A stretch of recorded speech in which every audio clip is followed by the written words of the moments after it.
நம்மளுடைய உள் பாடி சிவியரா அட்டாக் பண்றதுக்கு முன்னாடி சில சிம்டம்ஸ்லாம் நமக்கு காட்டும். அதுல முக்கியமான விஷயம் வந்து எல்லாரும் சொல்றது ஹெட்டேக்ஸ். ஸோ கண்டிப்பா. நம்மளோட ஹெட்டேக்ஸ் எங்கெங்க பெயின் இருக்கோ, அத வச்சே நம்மளோட உள் பாடியில என்னென்ன ஆர்கன்ஸ் வந்து டேமேஜ் ஆகப்போது, என்னென்ன அஃபெக்ட் ஆகப்போது அப்படிங்கிறதையும் டிசைட் பண்ணலாம் அப்படின்னு.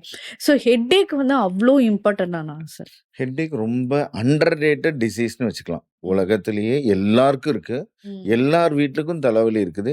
தலைவலி இல்லாத முன்னலாம் வந்து ஒரு 25 வயசுக்கு மேல ஒரு ஒரு வெளியில வந்த பிறகு தான் வரும்னா, நாங்க வந்து 5 வயசு பையன்லேருந்து பார்க்குறோம், பொண்ணுலேருந்து பார்க்குறோம்.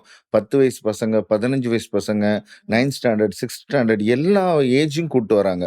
இதில பிரதானமா ரிசர்ச் என்ன சொல்லுது அப்படின்னா, 20 வயசுலேருந்து 50 வயசு வரைக்கும் ஜாஸ்தியா வருது. ஓகே. அதுலயுமே ஒரு 60% யாருக்கு வருதுன்னு பார்த்தீங்கன்னா, பெண்களுக்கு வருது. ம். இந்த ஹார்மோனல் சேஞ்ச், ஈஸ்ட்ரோஜன், யா. புரோஜெஸ்டரான் ஓகே. சேஞ்சஸ் வர்றது, மூட் ஸ்விங்ஸ் வர்றது, அப்புறம் வந்து பார்த்தீங்கன்னா, பிஎம்எஸ் ப்ரீமென்ஸ்ட்ரல் ம். சிண்ட்ரோம் பீரியட்ஸ் வர்றதுக்கு 2, 3 நாளைக்கு முன்னாடி வர்றது, ஓவலேஷன் டைம் அப்போ உடம்பு ஹீட் ஆகுறப்போ வர்றது, இப்படி ஓகே. நெறைய சொல்லிட்டே போகலாம்.